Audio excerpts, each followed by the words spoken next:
We open on... Pretty bizarre, huh? Holy shit, it's Kirsty, you guys! Anyway, this is Jody, and she and her boyfriend, Paul, are checking out an old house that might be haunted or something. Beverly takes some getting used to, but Matthew thinks you're kind of cool. Apparently, Paul is a little unusual, and people tend to think he's weird. I think it's part of your appeal.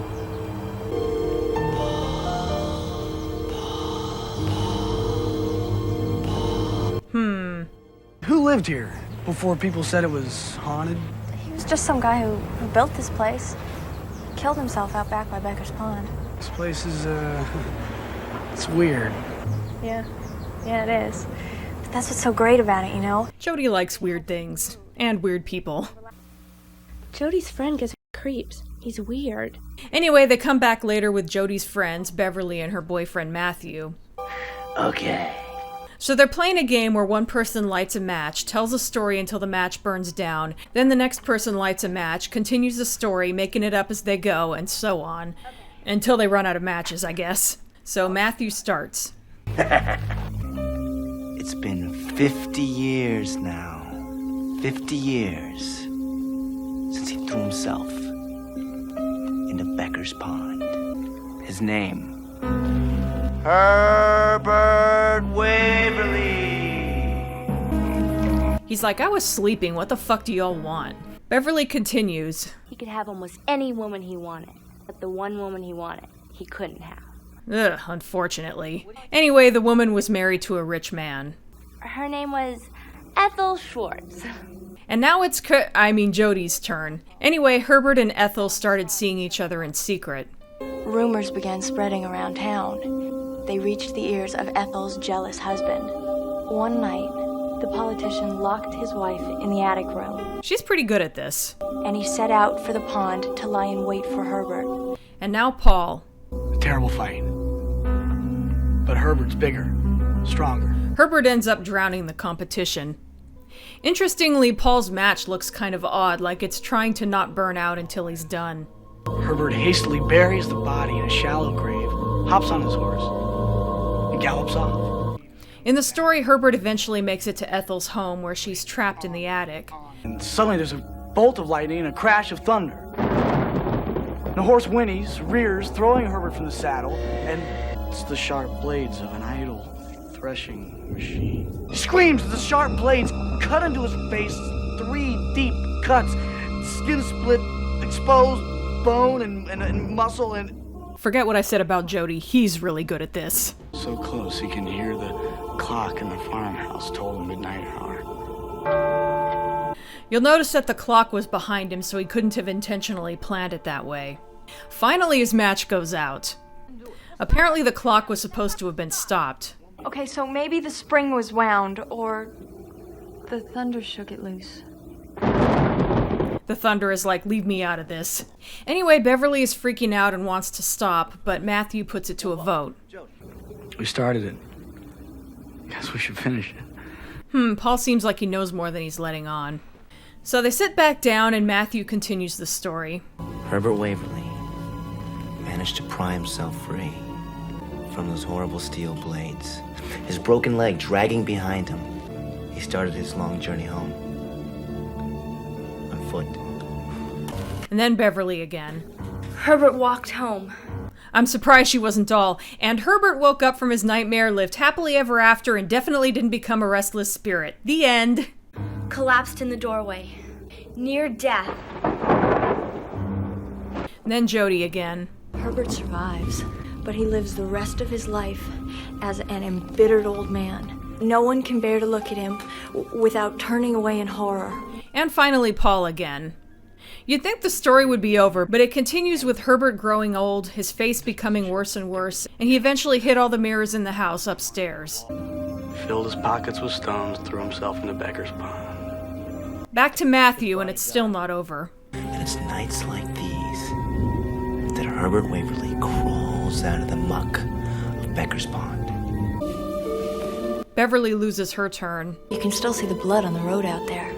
People say to stay away from Becker's Pond on nights like these. If you see him run, run as fast as you can and don't look back. And now it's back to Paul again. Of course, all this time there's been something gradually making its way to the house. He's through the gate. He's dragging himself up the sidewalk. He's at the door.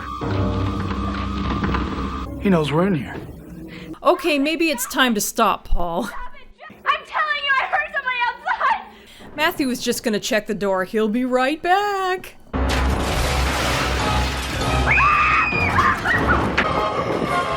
him out of here! So of course it's Herbert somehow, and Matthew tries to fight him off, bless his pointed head. And it doesn't end well for him. The rest of them run upstairs where it turns out there are a bunch of covered up mirrors. This isn't happening! This isn't happening! Don't touch me! You did this!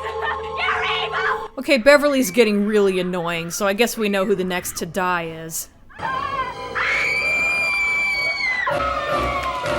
Yikes.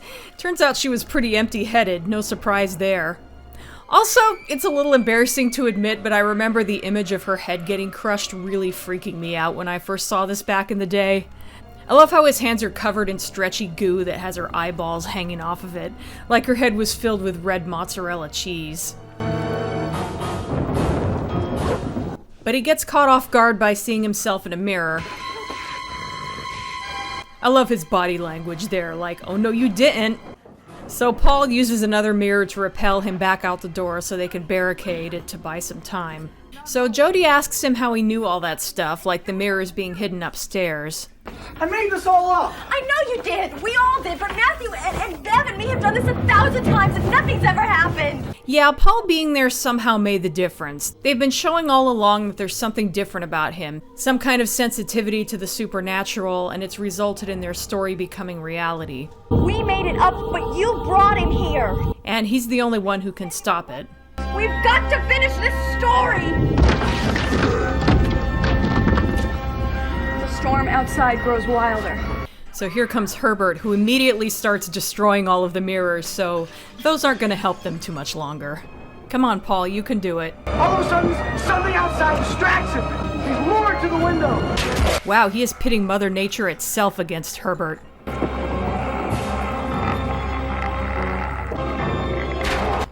Or not. Sun is rising in the east, chasing off the clouds, burning off the rain. It is morning. Herbert must return to the pond. Well, that was kind of sudden and not very creative, but it worked. And so ends the match game. This was a rare Monsters episode that took itself pretty seriously, and it worked out pretty well in my opinion. Of course, it's very much a product of its time. It feels very much like an 80s slasher film, complete with its own lore that felt like an urban myth. For better and for worse, there are both good and bad slasher film tropes here. I also like the creepy mood they set with the lit matches in the dark. It's pretty gory for a Monsters episode too, even if the gore is not quite convincing, but it's still gross. I love it for all of that, though. It also takes its time revealing the monster, and once we do see him, oof, that's a hell of an injury that guy suffered. No wonder he's so pissed. Really, the only areas where this episode stumbles is that Beverly was annoying, and Herbert's abrupt death at the end was kind of dumb. I actually liked the visual of the branch coming through the window like it was trying to grab him, and I think the branch pulling him out through the window and having him die off screen would have been better than, oops, that didn't work. Well, he went back to the lake because the sun came up, but then we just see him disappear. That wasn't very effective. Maybe it was a budget thing. This is one of those episodes that would have fallen flat if the actors hadn't pulled it off. See Taps for an example where that doesn't work out so well.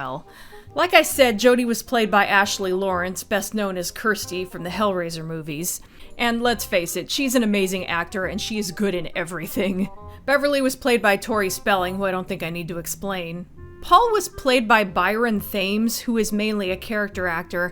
I think the reason he looks so familiar to me is because one of the roles he played was young Johnny Dangerously. Herbert was played by Tom Woodruff Jr., who also did the special effects for this episode. He also went on to do Tremors, Death Becomes Her, Mortal Kombat, Jumanji, and then eventually It and Jurassic World Fallen Kingdom. Way to go. That's about all I have to say about this episode. It's definitely a good one in my opinion and was quite refreshing after Taps. Next up is Rain Dance. See you then.